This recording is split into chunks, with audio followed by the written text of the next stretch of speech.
Hello everybody and welcome. I am Ethelred Flametail, as you're well aware, and today I want to try something different.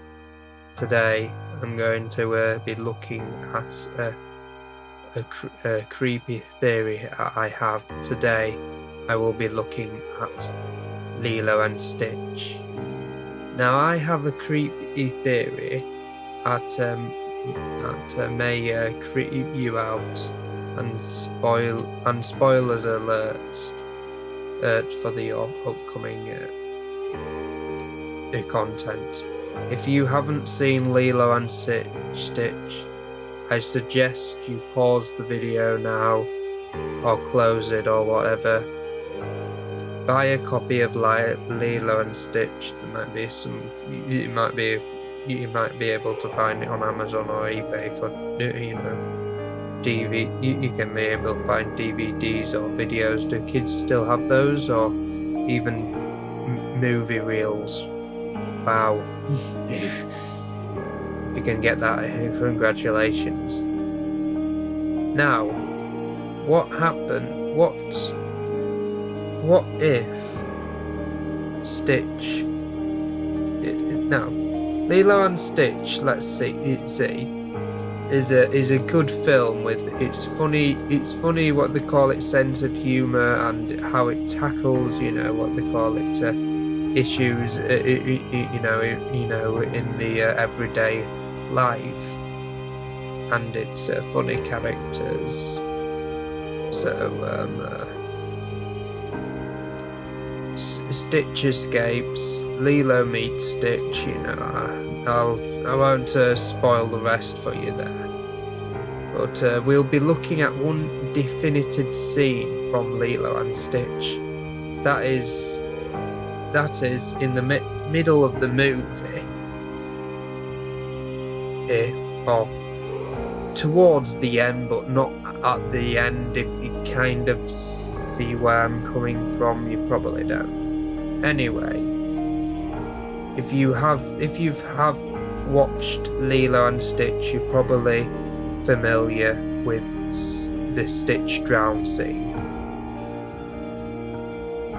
This is a scene where Stitch wants to go Stitch, what they call it, it starts, what they call it, getting the hang of surfing. What they call it, at first he's scared, and then he starts to chill out, he starts to enjoy it, even though he cannot swim and his molecular density is too great, or whatever you like to call it. And what they call it, and Jumbo stuffed his Stitch in the bowel. It's what you call a wave going around, when those surfers like to live dangerously with the waves, but and you get wiped out. So in that scene, there's like a struggle, where Noddy, what they call it, and the other person helps Lilo, but leaves Stitch behind, even kicking Stitch to let go of Lilo, but Stitch is just clinging on to his life, and there's this struggle between Jubba and things. Stitch bites the oxygen tank, and then Jumbo and Plinkly go flying into the air, which is hilarious. But what if I was to tell you that Stitch actually drowned? Now here's my theory here. At that point in moment in time, Stitch drowned. He didn't make it. Noddy just what they call it, possibly didn't go, and David probably didn't go back for Stitch, when Lilo said we lost Stitch, and things. Their main priorities was getting Lilo out of the water, and then Noddy had to break the hard news to Leela, say, "Look, Leela, Stitch is gone." Stitch in his final moments of time has a realization, and everything that you're seeing in the movie now is Stitch trying to fix everything that's gone wrong, and things. So the first part we see is what they call it. The first part that we see in the movie is him being upset. He's what they call it. He's thought to himself how much pain and suffering he's caused. Maybe we can even link it with the 5 stages of grief. So what they call it. Stitches, what they call it, is sad for all the what they call it, pain he's caused and things, and this is all happening in his mind as he sinks to the bottom of the sea, never to be seen again. He thinks to himself, all this, what they call it, all this suffering, pain he's caused. He wishes he could help, Lilo, but he can't. That's the sad truth of it all. Then what they call it. Then Lilo's like, if you want to leave, you can. And at one point, so Stitch leaves, and he says he's lost because this could be the fact that he doesn't know what to do. He's just so sad that he couldn't really, what they call it, work out the family. So a couple of scenes earlier on, after what they call it, Stitch, after what they call it, the talk with Noddy, what they call it, saying we don't need Stitch, he's gone, we don't need him. Might be the attributing fact of anger in this matter. This could be at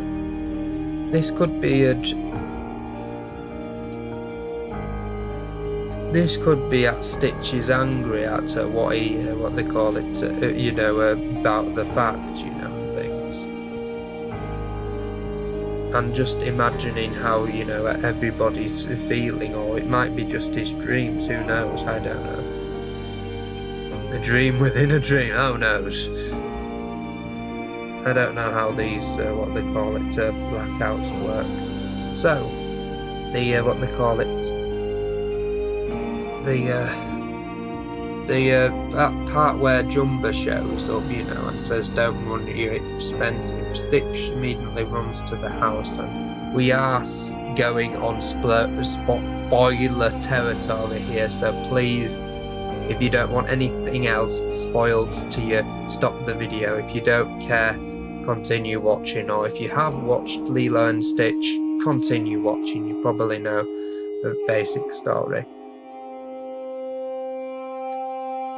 Jumba comes in, starts what they call it, starts shooting, and then what they call it, starts shooting one time and then just wrecks up the place. This could be Stitch's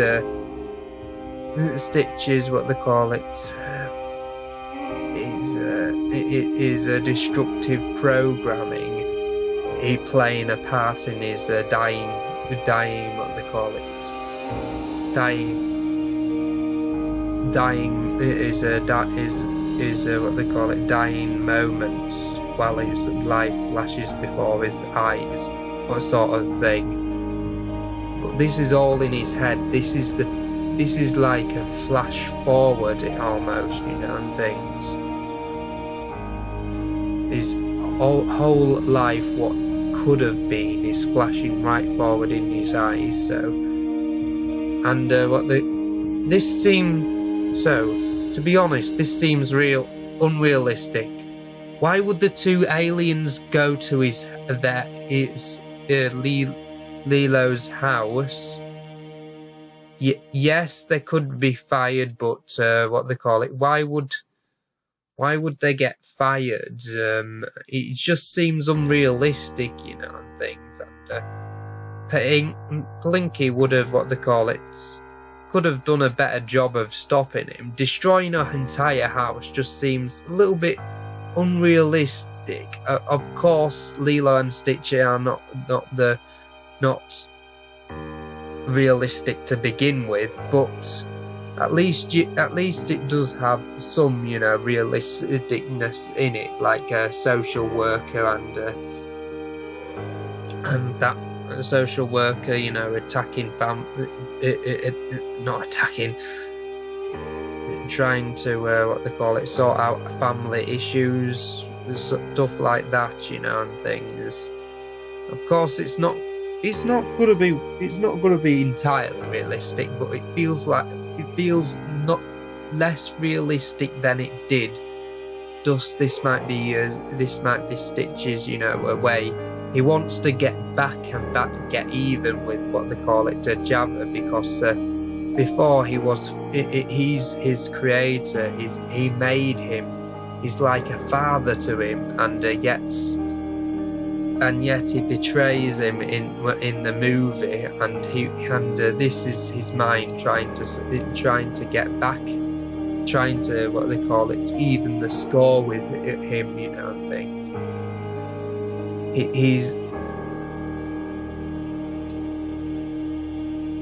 Stitch is much more clever. The fact that he disguises himself as a dog, and yet Jumba just, you know, just runs down at that movie, you know, and things, and it took Linky just to, what they call it, say, whoa, we need to go undercover for this, you know, and things.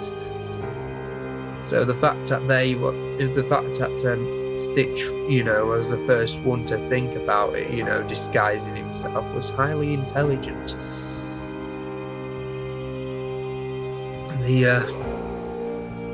But after the house is destroyed,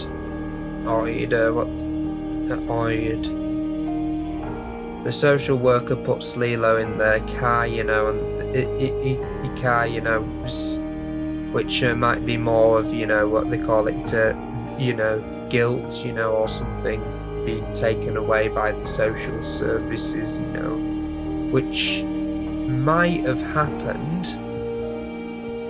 but what they call it. But if you think about it, Noddy suddenly gets a job, you know, which makes me think, where is this Stitch's mind trying to fix everything? But never mind about that. At the final bit, Gontu's, you know, comes out of nowhere.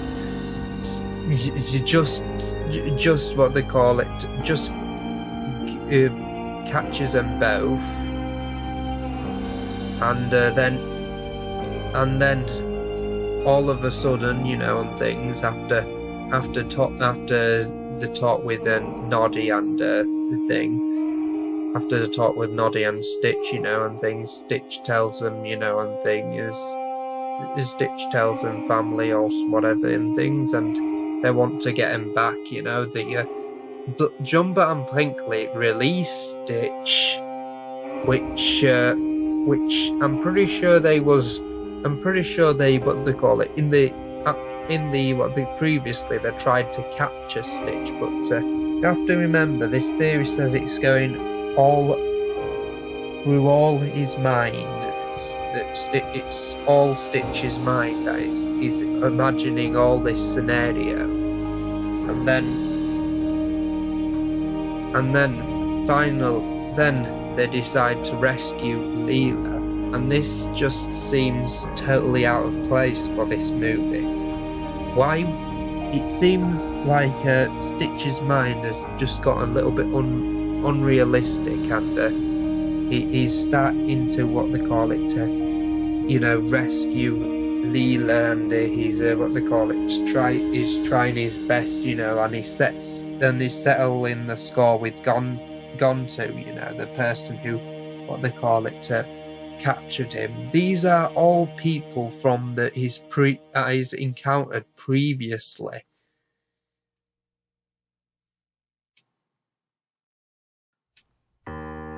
And then they save the day. They save Lilo, not Lilo. You know, they splash to shore. You know, and then the Grand Council woman, what they call it, shows up,